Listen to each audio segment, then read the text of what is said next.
um valor de que 5 graus Celsius equivale a 41 graus Fahrenheit. Outro ponto de fundamental importância na termodinâmica é a questão da dilatação térmica. Nós sabemos que todos os corpos, ao sofrerem uma variação na temperatura, eles têm as suas propriedades, ou melhor, as suas dimensões modificadas. Então, nós podemos dizer que a dilatação térmica é o nome dado ao aumento das dimensões de um corpo quando há uma variação na sua temperatura. Então, quando o corpo sofre uma variação positiva de temperatura, o que acontece é que a distância média entre as moléculas ou átomos que formam um corpo, ela aumenta, e esse aumento na distância média entre cada molécula, entre cada átomo, ele ocasiona ou ele resulta em um aumento no corpo. Claro que, se a variação de temperatura for negativa, haverá uma diminuição do tamanho do seu corpo, do objeto que você está analisando. Só para nós termos uma ideia melhor do que nós estamos falando, eu fiz aqui uma pequena figura ou ilustração. Aqui, quando você tem as moléculas de um corpo a uma dada temperatura inicial, TI, tá? A distância entre as moléculas média dada por esse setinho aqui, tem um certo valor, mas quando a temperatura é aumentada até uma temperatura TF maior do que TI, então o que você tem é que a distância média entre as moléculas acaba aumentando e o corpo que você está aumentando a temperatura acaba aumentando também o tamanho. Tá? Aqui eu coloquei uma pequena charge que mostra uma aplicação da dilatação térmica. Note que nessa primeira imagem aqui à nossa esquerda tem um camarada que não consegue desatarrachar uma porca, então chega um outro camarada que entende um pouquinho de física e através do fornecimento de energia ou de calor, através de uma vela aqui acesa, ele consegue aumentar a temperatura da porca, fazendo com que ela dilate. A dilatação na porca faz com que ela fique maior, obviamente, e ela consegue sair do parafuso com facilidade e resolve o problema do camarada que não conseguia inicialmente desatarrachar esta porca. Tá? Então, existem diversas aplicações no nosso cotidiano que você pode fazer isso. Um exemplo comum é quando um copo, você coloca um copo dentro do outro e ele acaba ficando preso. Então, você pode usar esse esquema de água quente ou da dilatação térmica para conseguir desencaixar um copo do outro. Né? Então, fica aí uma dica para quem já passou por uma situação como essa. Pois bem, existe uma série de aplicabilidades até na engenharia civil, por exemplo, onde você tem aqui nessas figuras, quando as pontes são construídas, você tem que construir junto com elas a junta de dilatação, que serve para o quê? Para nos dias quentes esse concreto irá se dilatar e irá preencher esta vaga aqui, que nesse caso aqui está preenchida com isopor.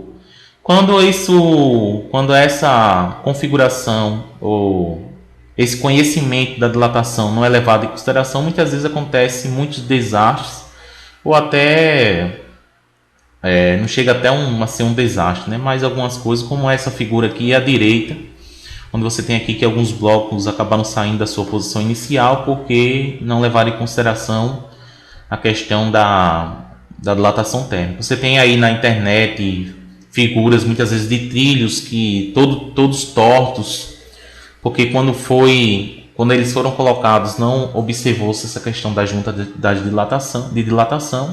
Então isso aí é uma questão muito importante. Outros pontos importantes são os materiais que são utilizados em obturações dentárias. Claro que o material utilizado ele precisa ter um coeficiente de dilatação térmica, que nós vamos falar daqui a pouco.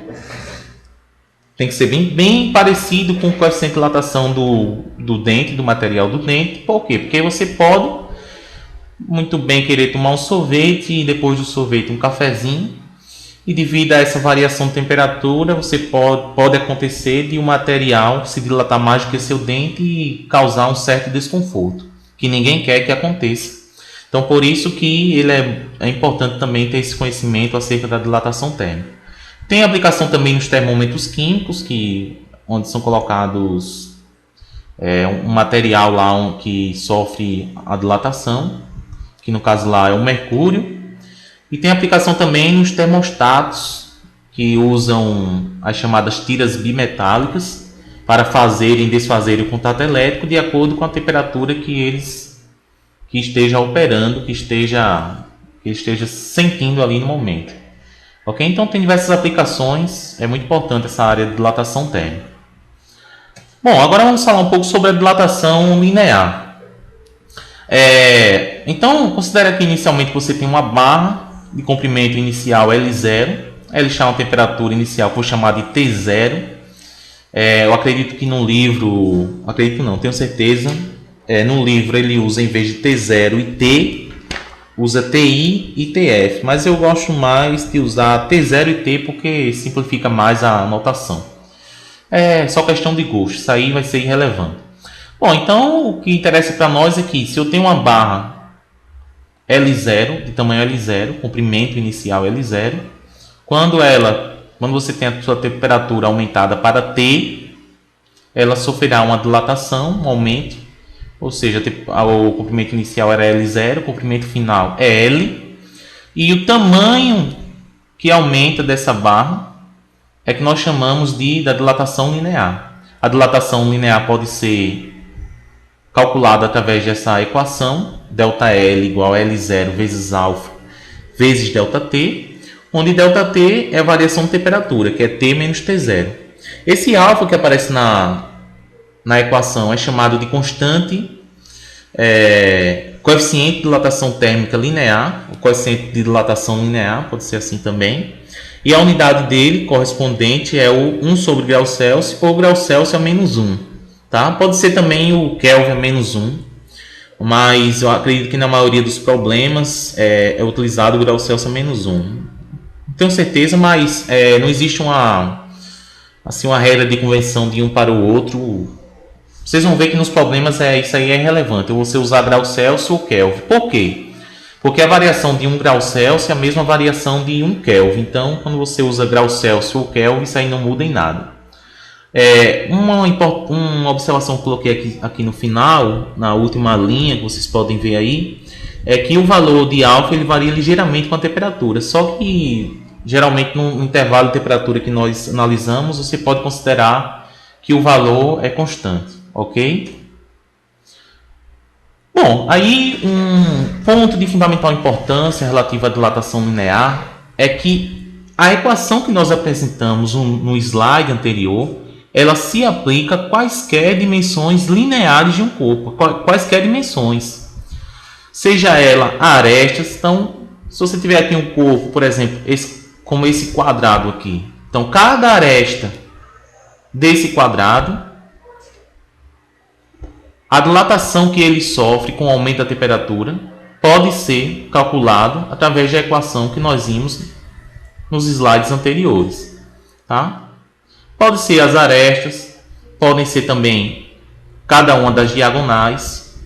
Qualquer dimensão linear que você pegar, sempre vai ser regida por aquela equação que nós definimos. Tá? Então, coloquei também essa outra figurinha aqui, que é um quadrado com um orifício aqui. Então, muitas vezes a gente fica imaginando que quando há um aumento da temperatura, esse orifício irá diminuir, mas pelo contrário, também o orifício, o diâmetro do orifício também, ele aumenta quando há uma variação de temperatura. Ele aumenta como se o próprio orifício estivesse cheio do material. Então, se você tiver algum problema em que você tem algum corpo com um orifício, então você estuda o problema como se fosse um corpo maciço, todo cheio de material, que vai dar tudo certinho, não vai ter nenhum problema, ok?